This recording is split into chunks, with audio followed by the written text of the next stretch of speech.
developer in New York, known as Donald J. Trump.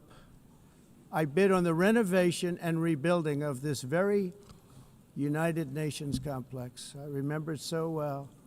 I said at the time that I would do it for $500 million, rebuilding everything. It would be beautiful. I used to talk about, I'm going to give you marble floors. They're going to give you terrazzo. I'm going to give you the best of everything. You're going to have mahogany walls. They're going to give you plastic. But they decided to go in another direction, which was much more expensive at the time, and which actually produced a far inferior product. And I realized that they did not know what they were doing when it came to construction, and that their building concepts were so wrong, and the product that they were proposing to build was so bad and so costly. It was going to cost them a fortune. And I said, and wait till you see the overruns.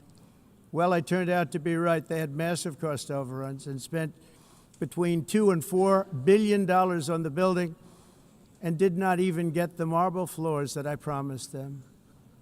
You walk on terrazzo. Do you notice that? As far as I'm concerned, frankly, looking at the building and getting stuck on the escalator, they still haven't finished the job. They still haven't finished. That was years ago. The project was so corrupt that Congress actually asked me to testify before them on the tremendous waste of money, because it turned out that they had no idea what it was, but they knew it was anywhere between $2 and $4 billion as opposed to $500 million with a guarantee. But they had no idea, and I said it cost much more than $5 billion. Unfortunately, many things in the United Nations are happening just like that, but on an even much bigger scale, much, much bigger. Very sad to see. Whether the UN can manage to play a productive role, I've come here today to offer the hand of American leadership and friendship to any nation in this assembly that is willing to join us in forging a safer, more prosperous world. And it's a world that we'll be much happier with. A dramatically better future is within our reach. But to get there, we must reject the failed approaches of the past and work together to confront some of the greatest threats in history. There is no more serious danger to our planet today than the most powerful and destructive weapons ever devised by man, of which the United States, as you know, has many. Just as I did in my first term, I've made containing these threats a top priority, starting with the nation of Iran. My position is very simple. The world's #1 sponsor of terror can never be allowed to possess the most dangerous weapon. That's why, shortly after taking office, I sent the so-called Supreme Leader a letter making a generous offer. I extended a pledge of full cooperation in exchange for a suspension of Iran's nuclear program. The regime's answer was to continue their constant threats to their neighbors and U.S. interests throughout the region, and some great countries that are right nearby. Today, many of Iran's former military commanders, in fact, I can say almost all of them, are no longer with us. They're dead. And 3 months ago, in Operation Midnight Hammer, 7 American B-2 bombers dropped the 14 30,000-pound each bombs on Iran's key nuclear facilities, totally obliterating everything. No other country on earth could have done what we did. No other country has the equipment to do what we did. We have the greatest weapons on earth.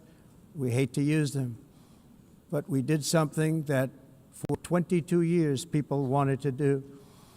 With Iran's nuclear enrichment capacity demolished, I immediately brokered an end to the 12-day war, as it's called, between Israel and Iran, with both sides agreeing to fight no longer.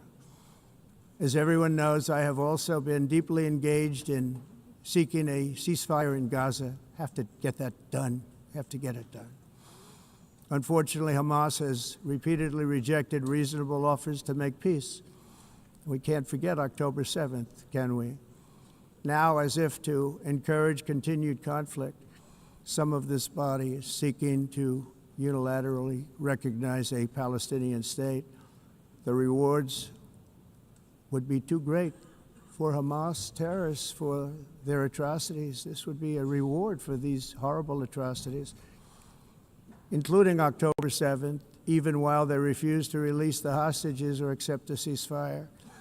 Instead of giving to Hamas and giving so much, because they've taken so much, they have taken so much. This could have been solved so long ago. But instead of giving in to Hamas's ransom demands, those who want peace should be united with one message: release the hostages now. Just release the hostages now. Thank you.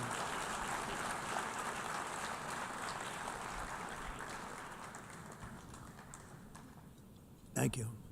As we have got to come together, and we will come together, got to get it done. We have to stop the war in Gaza immediately. We have to stop it. We have to get it done. We have to negotiate, immediately have to negotiate peace. We got to get the hostages back. We want all 20 back. We don't want 2 and 4. As you know, I got, along with Steve Witkoff and others that helped us, Marco Rubio, we got most of them back.